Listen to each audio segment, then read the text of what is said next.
শব্দ শেখাবো কিভাবে উচ্চারণ করতে হবে, আর এই 12টি শব্দ মাথায় রেখে কিভাবে 24টি শব্দকে আয়ত্ত করবে সেটাই শেখাবো একটা অসাধারণ টেকনিকের সাহায্যে। তো চলো আজকের ক্লাসটা শুরু করি। দেখো আমাদের স্ক্রিনে একটা ওয়ার্ড চলে এসেছে। তো দেখো প্রথমে পাচ্ছি পি আর। তো যেখানে পি আর থাকবে সেখানেই আমাদেরকে প্র সাউন্ড উৎপন্ন করতে হবে। তো পি আর, প্র, প্র, এটাকে বলা হয় কনসোনেন্ট ব্লেন্ডিং। কনসোনেন্ট ব্লেন্ডিং কিন্তু তোমাদেরকে শিখিয়ে ফেলেছি। তো পি আর, প্র, আর আই সি ই যেখানেই থাকবে সেখানেই কিন্তু আইস উচ্চারণ হবে। তো পি আর, প্র, I C E, ice, price, price মানে দাম। এবার তোমরা এই প্রাইস থেকে পি বাদ দিয়ে দাও, পড়ে থাকছে রাইস, রাইস মানে চাল। এবার তোমরা এই রাইস থেকে আর বাদ দিয়ে দাও, পড়ে থাকছে আইস, আইস মানে বরফ। তাহলে আমরা প্রাইস শব্দ মাথায় রেখেই আরো দুইটা শব্দ আয়ত্ত করে নিতে পারলাম, রাইস মানে চাল আর আইস বরফ। তাহলে আমরা প্রাইস শব্দ মাথায় রেখেই আরো দুইটা শব্দ আয়ত্ত করে নিতে পারলাম, রাইস মানে চাল আর আইস মানে বরফ। চলো আমরা পরের ওয়ার্ডটা দেখে নিই। CH, এই দুইটা বর্ণ একত্রে চ সাউন্ড উৎপন্ন করে, এটাও তোমাদেরকে শেখানো হয়েছে। তবে এ আই আর যখন দেখতে পাবে তখন এয়ার উচ্চারণ করবে, এয়ার। তাহলে হয়ে যাবে CH এ চ, এ আই আর, এয়ার মানে চেয়ার, চেয়ার মানে চেয়ার। এবার তোমরা এখান থেকে সিটা বাদ দিয়ে দাও, পড়ে থাকছে হেয়ার, হেয়ার মানে চুল। এবার তোমরা এইচ বাদ দিয়ে দাও, পড়ে থাকছে এয়ার, এয়ার মানে বাতাস। তাহলে আমরা চেয়ার শব্দটা মাথায় রেখে আরো দুইটা ভোকাবুলারি আয়ত্ত করতে পারছি, হেয়ার মানে চুল আর এয়ার মানে বাতাস। TH, এই দুইটা বর্ণ একত্রে দুইটা সাউন্ড দিয়ে থাকে, দয়ের মতো আবার থয়ের মতো, এটাও কিন্তু তোমাদেরকে শেখানো হয়েছে। আর এটি যেখানে দেখতে পাবে সেখানে কিন্তু অ্যাট সাউন্ড উচ্চারণ করতে হবে। তাহলে TH এ দ, এটিতে অ্যাট, দ্যাট মানে ওটা। এবার তোমরা দ্যাট থেকে টি বাদ দিয়ে দাও, পড়ে থাকে হ্যাট, হ্যাট মানে টুপি। এবার তোমরা এইচটা বাদ দিয়ে দাও, পড়ে থাকে অ্যাট, অ্যাট মানে এ। এটা আমরা প্রেপোজিশন হিসাবে ব্যবহার করে থাকি, যেমন লুক অ্যাট মি, আমার দিকে তাকাও। দেখো এখানে প্রেপোজিশন অ্যাট কে ব্যবহার করেছি, এখানে এর অর্থ হচ্ছে এ। নেক্সট এস এম, এই দুইটা হচ্ছে কনসোনেন্ট ব্লেন্ডিং, এটাও কিন্তু শিখিয়ে ফেলেছি। এস এম স্ম সাউন্ড দেয়, স্ম, স্ম। আর এ এল এল যখনই দেখতে পাবে তখনই অল সাউন্ড উচ্চারণ করো। তাহলে এস এম স্ম, এ এল এল অল, স্মল, স্মল মানে ছোট। এবার তোমরা এস বাদ দিয়ে দাও, পড়ে থাকে মল, মল মানে শপিং মল। এবার তোমরা এম বাদ দিয়ে দাও, পড়ে থাকে অল, অল মানে সমস্ত। আবার আমরা দেখতে পাচ্ছি এস এম। তো এর সাউন্ড তো আমরা আগে জেনে গেছি, এর সাউন্ড হবে স্ম। আর যখনই আমরা এ আর টি কে খুঁজে পাবো তখন এর উচ্চারণ করো আর্ট। তাহলে হয়ে যাবে এস এম স্ম, এ আর টি আর্ট, স্মার্ট, স্মার্ট মানে বুদ্ধিমান।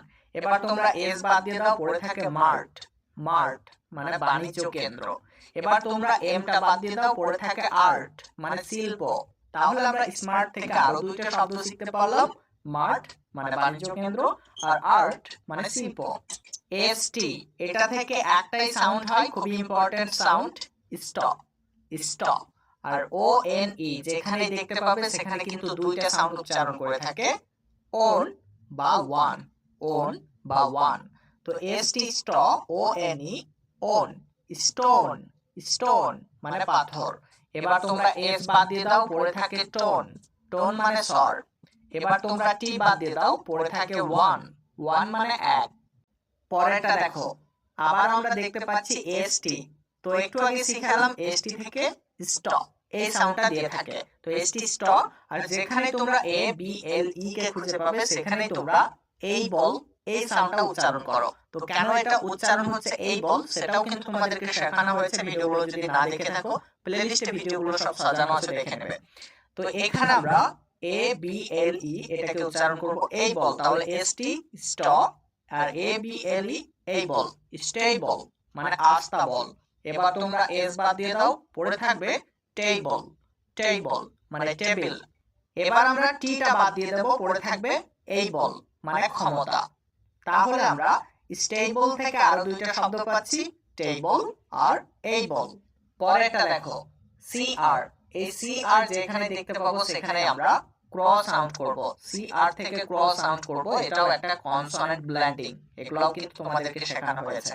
সি আর থেকে ক্র আর এ এস এইচ যেখানেই দেখতে পাবে এস, এই সাউন্ডটা উচ্চারণ করো, তাহলে হয়ে যাবে ক্র্যাশ।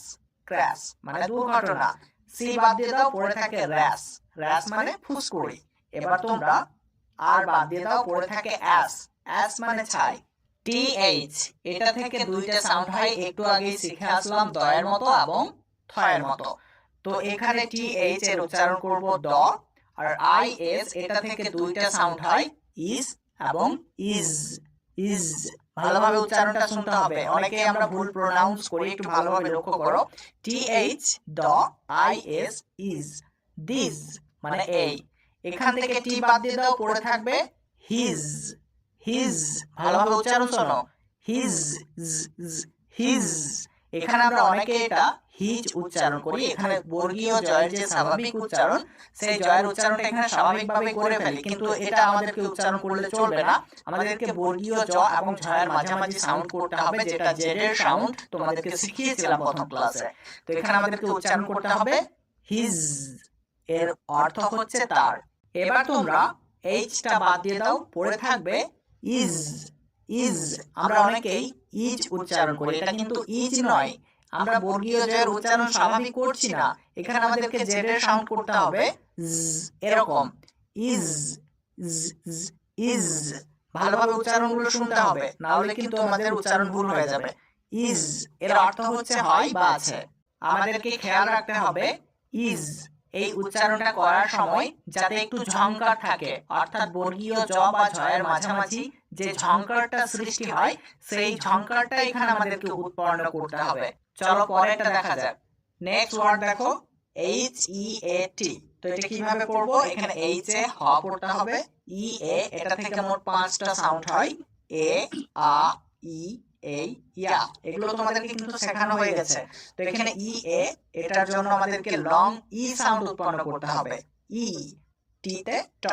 হিট। হিট মানে তাপ। এবার তোমরা এইচটা বাদ দিয়ে দাও, পড়ে থাকবে ইট। ইট মানে খাওয়া। এবার তোমরা ইটা বাদ দিয়ে দাও, পড়ে থাকবে অ্যাট। অ্যাট মানে এ। এই ওয়ার্ডটা একটু ভালোভাবে লক্ষ্য করবে, ডাব্লিউ এবং এইচ এই দুইটা বর্ণ দুইটা সাউন্ড দেয় উ বা হ। যদি তোমরা অক্সফোর্ডের ডিকশনারি ফলো করো সেখানে উ সাউন্ড পাবে, আর যদি ইন্ডিয়ান ডিকশনারি ফলো করো সেখানে হ সাউন্ড পাবে। এটা আমরা উইল উচ্চারণ করি, উইল মানে চাকা, আবার অনেকে হুইল এটা উচ্চারণ করি, হুইল মানে চাকা। তো দেখো এখানে কিন্তু দুইটাই উচ্চারণ আমরা ভুল বলতে পারবো না। ভুল বলতে পারবো না কারণ এই জন্যই বিভিন্ন কারণে ভাষার পরিবর্তন হয়ে যায়, যেমন ভৌগোলিক দিক আছে, পরিবেশগত দিক আছে, বা আঞ্চলিকতা আছে, সেই ক্ষেত্রে কিন্তু ভাষার পরিবর্তন হয়ে যায়। তো এখানে আমরা দুইটাকে আমরা ভুল বলতে পারি না, তবে বেশি গ্রহণযোগ্য যদি কোনটা জানতে চাও তাহলে সেটা হচ্ছে উইল। উইল মানে হচ্ছে চাকা। এবার তোমরা ডাব্লিউ এটাকে বাদ দিয়ে দাও, পড়ে থাকবে হিল। হিল মানে গোড়ালি। এবার তোমরা এইচটা বাদ দিয়ে দাও, পড়ে থাকবে ইল। ইল মানে পাকল মাছ। তো বন্ধুরা একটু লক্ষ্য করো, আমরা 12টা শব্দ মাথায় রেখে আরো 24টি শব্দকে আয়ত্ত করে নিতে পারলাম।